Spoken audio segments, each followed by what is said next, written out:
System Apocalypse is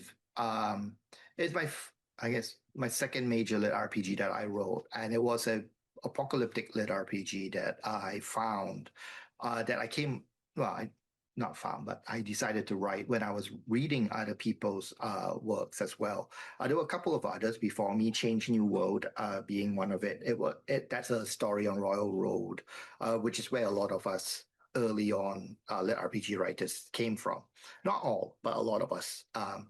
And it never finished. I think he wrote like 12 or 15 chapters, never finished it. Randomly Ghost Hound was the other one that I was reading back then, and he is still going.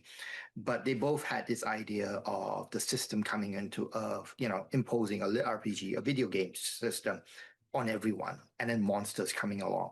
And I love that idea. And I was living in Whitehorse at that time. And I looked, and these early works were all based in uh, an urban environment. So in the middle of city, what happens? And I was living in Whitehorse, and I looked outside, looked at the deep wilderness that I was in, and went, "Huh, I wonder what would happen if I set this universe starting out in Whitehorse, in the middle of nowhere, with the idea that um,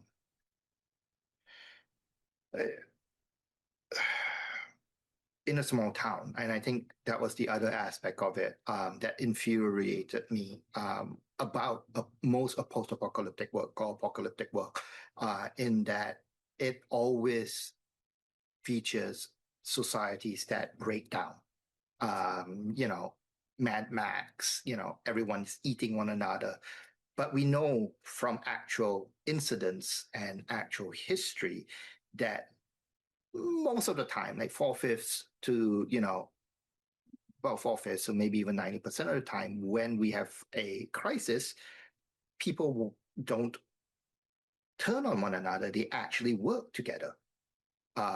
You see that happen. They come out together and become a community, and that's how they pull through these things. And there's a lot of research on it. The problem is that the media paints it the other way, and it annoys me because that's not true to reality.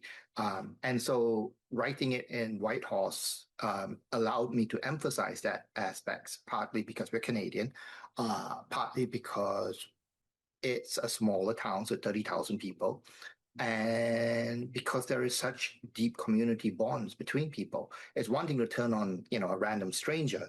It's another thing to turn on to, Jake, who's your, brother-in-law, so it's, or, to the guy who's, second cousin to you, who's been coming to your barbecues, right? So that was the other aspect of the system apocalypse, at least in the early books, that I really wanted to play with and emphasize. So that's what we carry through in the first three books. Later on, I start out with a early plot thread about the what is the quest and why these things happen. And that's the final plot thread that needs to be closed off 12 books later. So John Lee is broken. He starts out somewhat broken because he starts out in the middle of nowhere, camping, trying to get away from the fact that he's just had a terrible breakup. And, he went, you know what, I'm just going to go camping, get my head cleared, and, figure out what the heck I'm going to do with the rest of my life, because I moved up to Whitehorse for no reason. And then the world ends. And to survive, he has to fight monsters and deal with his emotions. And he's not very good at either of those things. And he still stays broken. He heals eventually, but he heals, I guess you would say, wrong. And he ends up being kind of driven. And that's part of what, I guess, drives him towards through all 12 books, really, and why he feels the need to solve the system quest and figure out why all of these people had to die. So he's a difficult character to like in some ways. He has a lot of rage in him.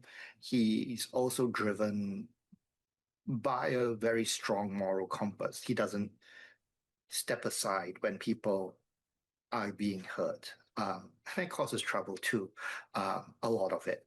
And he's smart-ish. Um, he's ingenious at trying to figure out how to get around battles. He's not very good at the political side, but he understands that. And I think that's probably one of his strongest suits is his ability to understand when he's not good at something. And that's why all his friends come in. We There's a few friends who stay with him all the way through. We meet Lana and Richard very early on in the book, along with Makito. Lana and Richard are siblings who own a farm on uh, in Whitehorse, and they become part of his party early on. And Lana eventually takes over the running of a lot of the cities and becomes a major player in the global system because she's got a bit more of a political and economic mind. Um, John's very much the brawn in that situation. Um, Whereas Makito stays with John through all 12 books. Like John, she's actually, I almost view her as a reflection of John, in the sense they both start out very broken at the start of the series. Makito loses a husband and any chance of having, a normal life early on.